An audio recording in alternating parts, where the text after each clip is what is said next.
Hello, everyone. Let's read and learn together. My name is Mrs. C. The book I'm reading today is titled Amy Wu and the Perfect Bow. It was written by Kat Jing and illustrated by Charlene Chua. Let's begin.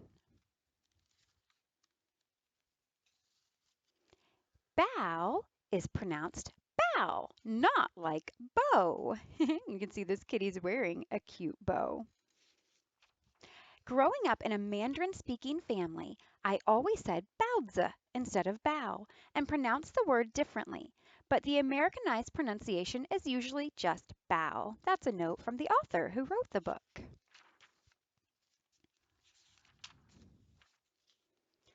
Amy can do a lot of things. She can brush her teeth, she can tie her shoe, she can even do both at once. Sort of. She's making a mess.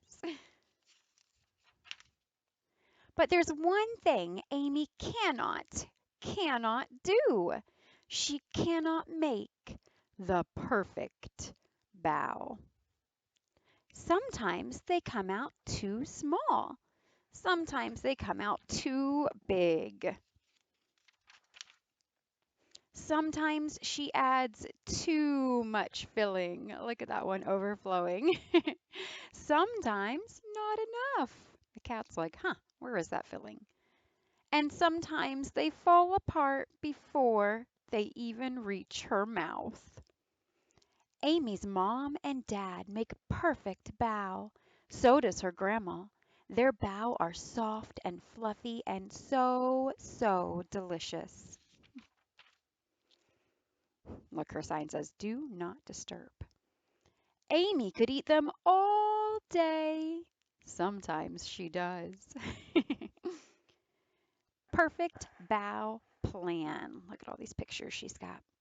Today, Amy is going to do it. She's going to make the world's most perfect bow. But making is an all-day event. And Amy's dad starts in the morning mixing together the ingredients for the dough. So he's got to make the dough first, early in the morning. Then it's time to knead. See them punching and pushing and pulling on the dough?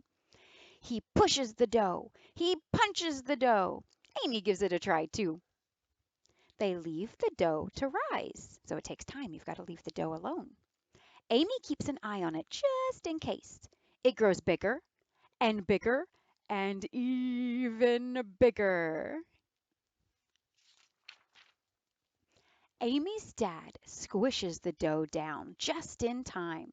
He rolls it into a log and cuts it into pieces.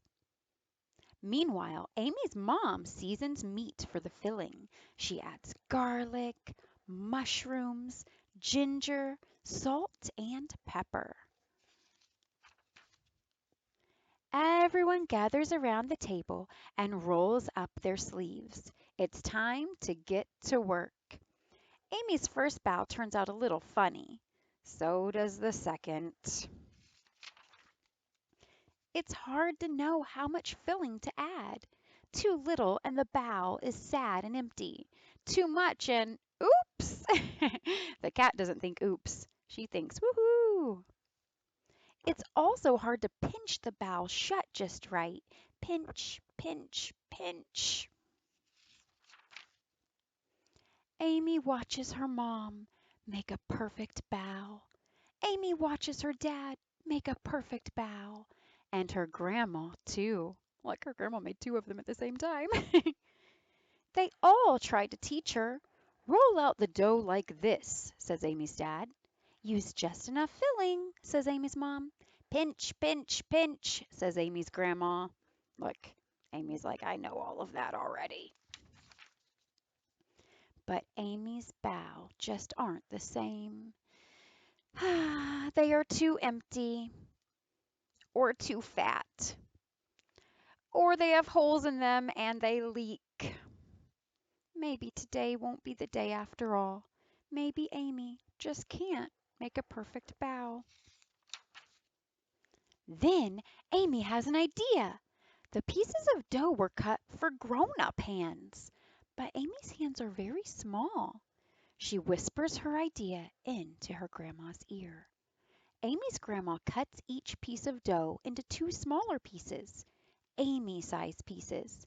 Now they fit perfectly in Amy's palms. So they took one and they divided it into two small pieces. Carefully, Amy rolls the dough so it's thicker on the inside and thinner on the edges. She adds just the right amount of filling. She pinches it shut. Look how much easier that is for her small fingers. And there it is, Amy's perfect bow. Ta-da!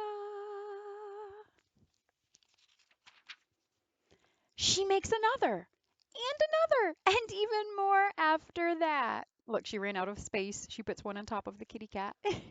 She's a bow making master.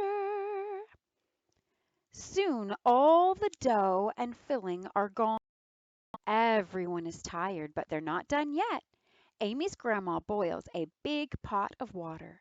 It's time to steam the bow. Amy keeps an eye on the steamer, just in case. All her perfect bow and all the imperfect ones, too, are snug inside.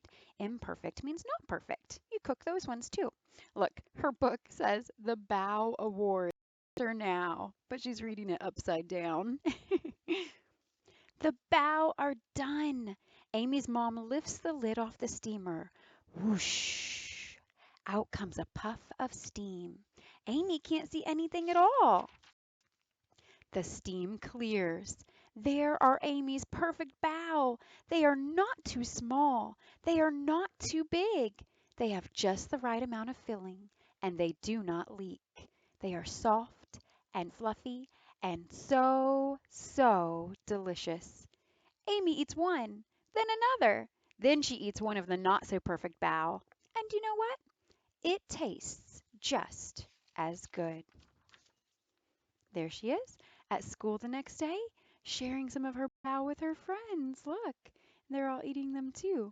I don't know if you guys have ever had baozi, but it's really delicious. There are a lot of varieties of different dumplings. This is just one of them. I love dumplings. So here's Amy's family recipe. I'll hold it up just in case anyone wants to try making some bao. You can take a screenshot of this. It has all of the ingredients for the dough, all of the ingredients for the filling, and how to prepare it. It's really delicious. Here are some more of the instructions.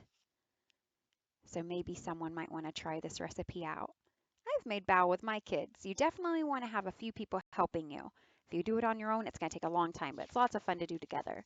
All right, there's the author and illustrator, and that is the end. I hope you enjoyed today's story. I hope you have a wonderful week. Bye-bye.